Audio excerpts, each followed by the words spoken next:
Hi, this is doctor Anita Chaudhary. आज हम safe period के बारे में बात करने जा रहे हैं। सेफ पीरियड वो समय है जिसमें बिना किसी साधन या कॉन्ट्रासेप्टिव के भी अगर फिजिकल रिलेशंस हस्बैंड वाइफ बनाएं तो प्रेगनेंसी ठहरने की चांसेस काफ़ी कम होती हैं। और ये दोनों ही तरह के पेशेंट्स जिनमें प्रेगनेंसी अवॉइड करनी है उनके लिए भी और जिन्हें प्रेगनेंसी करनी है उनके लिए भी ये जानना बहुत ज़रूरी है, क्योंकि जिन्हें अवॉइड करनी है तो उनके लिए सेफ पीरियड जाना जरूरी है और जिन्हें प्रेगनेंसी करनी है उन्हें सेफ पीरियड को अवॉइड करके बाकी के जो दिन फर्टाइल पीरियड कहलाते हैं उसमें अगर वो फिजिकल रिलेशंस बनाएं तो ज़्यादा से ज़्यादा प्रेगनेंसी होने की चांसेस रहती हैं। सेफ पीरियड और फर्टाइल पीरियड के बारे में बात करने से पहले हमें कुछ बेसिक चीज़ें जाननी जरूरी हैं मेंस्ट्रुअल साइकिल के बारे में। नॉर्मली मेंस्ट्रुअल साइकिल है वो 28 डेज़ की होती है। अगर किसी में फिक्स रहती है तो उसे 28 डेज साइकिल कहा जाता है, पर 28 दिन की साइकिल के अलावा ये एक वेरिएबल होता है। अगर 22 से 35 डेज तक की साइकिल है तो उसे भी हम नॉर्मली कंसीडर करते हैं। फिर सेफ पीरियड जानने के लिए ये जानना ज़रूरी है कि साइकिल का ड्यूरेशन है वो कैसे कैलकुलेट करेंगे। तो इसमें भी लोग काफ़ी गलतियाँ करते हैं और उसकी वजह से वो गलत रॉन्ग डेट्स को कैलकुलेट करते हैं और प्रेगनेंसी नहीं चाहते हुए भी उनमें हो जाती है। तो डे 1 जानना बहुत ज़रूरी है। डे 1 वो होता है जिस दिन पीरियड स्टार्ट होता है, चाहे थोड़े ही अमाउंट में ब्लीडिंग हुई हो, चाहे कुछ स्पॉटिंग ही हुई हो, लेकिन जिस दिन ब्लड दिखाई दे गया वो डे 1 उसको हम कंसिडर करेंगे। कुछ लोग क्या गड़बड़ करते हैं कि जब पीरियड बंद होता है उससे डे 1 को काउंट करते हैं तो वो उनकी कैलकुलेशंस पूरी रॉन्ग हो जाती हैं। फिर है कि पीरियड कितने दिन रहे उससे ये डिपेंड करता है क्या?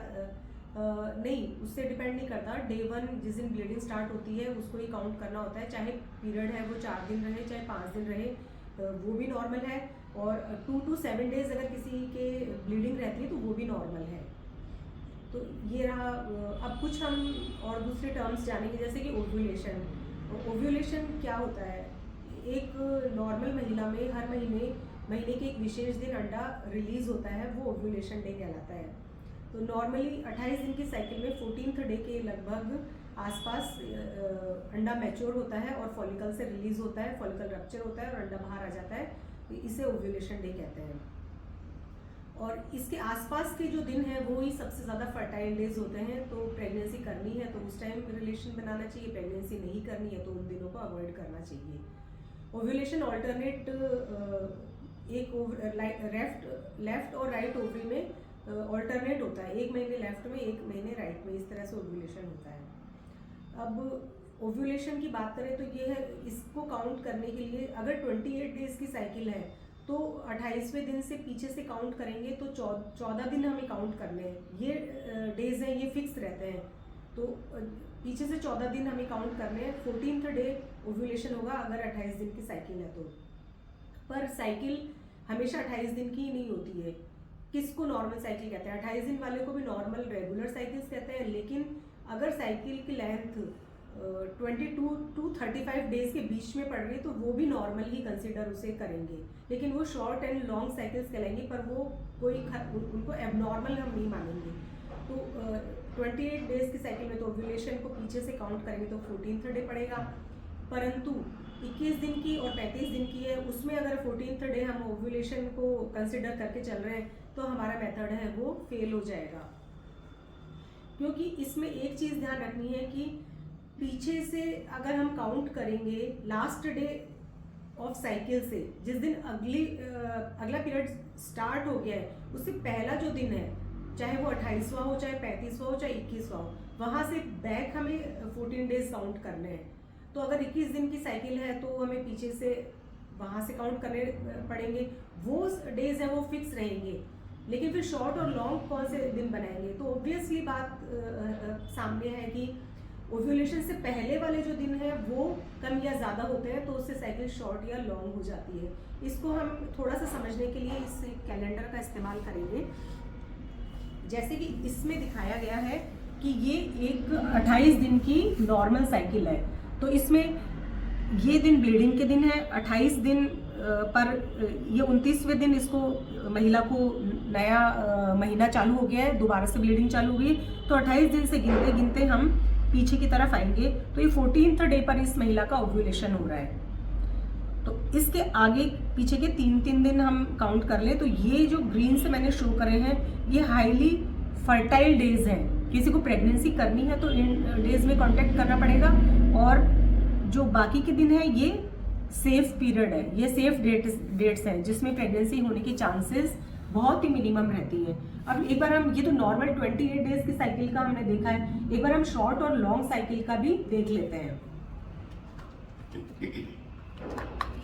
ये शॉर्ट साइकिल है तो इसमें 22वें दिन अगला पीरियड स्टार्ट हो गया है। तो ये साइकिल यहाँ से फर्स्ट टू 21 डेज 21 दिन की ये शॉर्ट साइकिल है।